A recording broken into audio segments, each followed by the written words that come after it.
رمضان رمضان رمضان يا حبيب رمضان رمضان.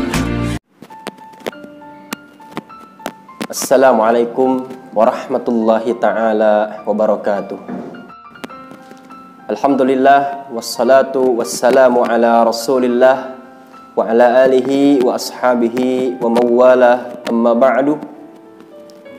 Ikhwanil kiram wa akhwati al-karimat, a'azzani wa iyyakumullah. Meneruskan pembahasan yang kemarin, yaitu tentang tanda-tanda orang yang akan mendapatkan keberuntungan pada bulan Ramadan. Tanda yang kedua adalah mereka yang menjadikan bulan Ramadan sebagai kesempatan terbesar untuk banyak bertaubat kepada Allah Subhanahu wa ta'ala. Bertaubat artinya kembali kepada Allah dengan meninggalkan dosa yang telah dilakukan dan berazam untuk tidak mengulangi dosa tersebut, dan juga disertai dengan amalan-amalan kebaikan, yang amalan kebaikan itu akan menghapus dosanya yang telah dilakukan. Orang yang beriman tidak akan pernah merasa dirinya suci dan bersih dari dosa dan kesalahan. Justru ia akan memandang dirinya adalah seorang pendosa, meskipun dosanya kecil, karena akan menjadikannya untuk terus bertobat kepada Allah Subhanahu wa ta'ala. Karena masalahnya bukan kecilnya dosa yang dilakukan, tetapi kepada siapa kita berdosa. Sebagaimana Ibnu Mas'ud radhiyallahu ta'ala anhu ardah pernah mengatakan, innal mu'mina yara dhunubahu ka'annahu qa'idun tahta jabalin yakhafu ay yaqa'a alaihi. Seorang yang beriman, dia akan memandang dosanya, akan melihat dosanya seperti ketika ia duduk di bawah gunung dan takut bahwa gunung tersebut akan menimpanya. Wa innal fajira yara dhunubahu kadzubabi marra ala anfih. Sementara seorang yang fajir, seorang pelaku dosa, dia akan melihat dosanya hanya seperti lalat yang terbang di depan hidungnya. Ikhwanil kiram wa akhwati al-karimat, Allah Ghafur, Allah Maha Penyayang, Allah Rahim.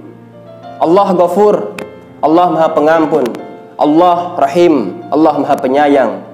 Ampunan dan kasih sayangnya sangatlah luas. Allah Subhanahu wa ta'ala rindu kepada hamba-hambanya yang bertobat dan kembali kepada Allah Subhanahu wa ta'ala. Janganlah kita merasa putus asa dengan rahmat Allah, merasa putus asa dari maghfirah Allah Subhanahu wa ta'ala karena dosa yang telah kita lakukan.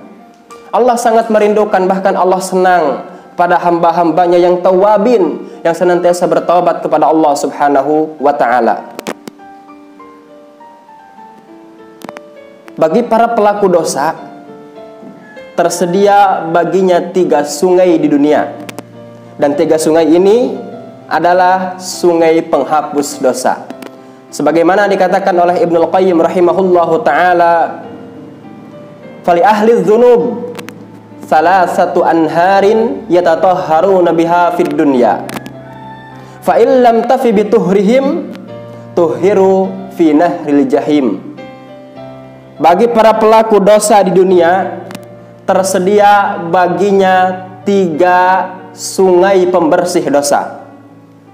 Kalau 3 sungai ini tidak mampu membersihkan dosanya ketika di dunia, maka ia akan dimasukkan dengan sungai terakhir, yaitu Nahrul Jahim, untuk membersihkan dosanya pada yaumul qiyamah.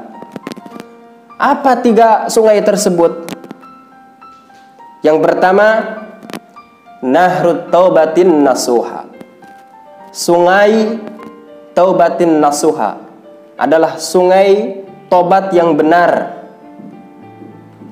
Orang yang bertobat kepada Allah Subhanahu wa ta'ala dari dosa dan kesalahannya, akan Allah ampuni dosanya dengan syarat tobatnya benar, tobatnya jujur, dan disertai dengan amalan-amalan kebaikan yang dilakukan. Sungai yang kedua adalah nahrul hasanat al-mustaghriqah biha al-muhitatu biha. Nahrul hasanat al-mustaghriqatu li auzariha al-muhitatu biha. Sungai amalan kebaikan yang dapat menghapus dosa-dosanya.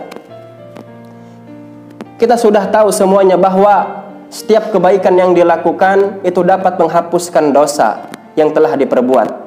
Sebagaimana Allah Subhanahu wa taala berfirman, "Innal hasanat yudhibnas sayyi'at." Sesungguhnya kebaikan-kebaikan yang dilakukan itu dapat menghapuskan kesalahan dan dosa. Kesalahan memang bertingkat dan paling kebaikan memang bertingkat-tingkat. Amalan soleh memang bertingkat-tingkat. Dan amalan soleh yang paling utama yang dapat menghapuskan dosa adalah melaksanakan apa yang telah difardukan oleh Allah Subhanahu wa taala, dan diantaranya adalah melaksanakan fardus shalah. Sebagaimana diceritakan dalam hadis, ketika Rasul bertanya kepada para sahabat, "Wahai para sahabat, bagaimana pendapat kalian kalau sekiranya ada di depan kalian ini sebuah sungai yang kalian membersihkan badan kalian sebanyak 5 kali dalam sehari? Apakah akan tersisa kotoran dalam badan kalian?" Para sahabat menjawab, "Tidak ya Rasulullah, badan kita akan bersih, badan kita akan harum." Begitulah sholat yang 5 waktu.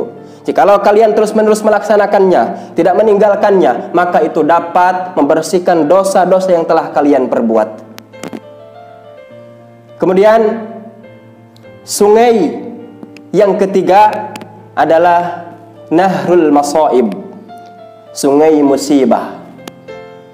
Musibah yang Allah berikan kepada hambanya itu tidak menjadi tolak ukur kebencian dan kecintaan Allah Subhanahu wa ta'ala. Allah memberikan musibah kepada hamba yang beriman, itu merupakan anugerah dari Allah. Allah memberikan musibah kepada hamba-hamba Allah yang tidak beriman, mereka yang fajir, yang senantiasa durhaka kepada Allah, jelas itu merupakan azab dari Allah Subhanahu wa ta'ala. Kemudian Allah Subhanahu wa ta'ala ketika menginginkan kebaikan kepada seorang hamba, maka akan Allah segerakan uqubah, akan segerakan ujiannya ketika di dunia, yang bertujuan untuk kafir, untuk menjadi kafarah atas dosa-dosanya, untuk menjadi penghapus atas segala kesalahan-kesalahannya, sehingga ketika ia kembali kepada Allah Subhanahu wa ta'ala dalam keadaan suci dan bersih dari dosa yang telah dilakukan. Kemudian sambung Ibnu Qayyim rahimahullahu ta'ala, fa idza aradallahu bi'abdihi khairan adakhalahu ila ahadi hadhihi al-anhar as-salasah. Ketika Allah menginginkan kebaikan terhadap hambanya, maka akan Allah memasukkan kepada salah satu 3 sungai tersebut. Ikhwanil kiram wa akhwati al-karimat, pertanyaan buat kita semua. Kita berada di sungai yang keberapa? Apakah yang pertama? Apakah sungai yang kedua? Apakah sungai yang ketiga? Karena sungai di antara salah satu sungai di antara ketiga sungai ini, ketika kita memasukinya akan menjadi kafarah, akan menjadi pembersih dosa kita, sehingga ketika kita kembali kepada Allah dalam keadaan suci, bersih, dan akan diampuni dosanya oleh Allah Subhanahu wa ta'ala. Sekian yang bisa disampaikan, mudah-mudahan bermanfaat. Wabillahi taufiq wal hidayah. Assalamualaikum warahmatullahi wabarakatuh.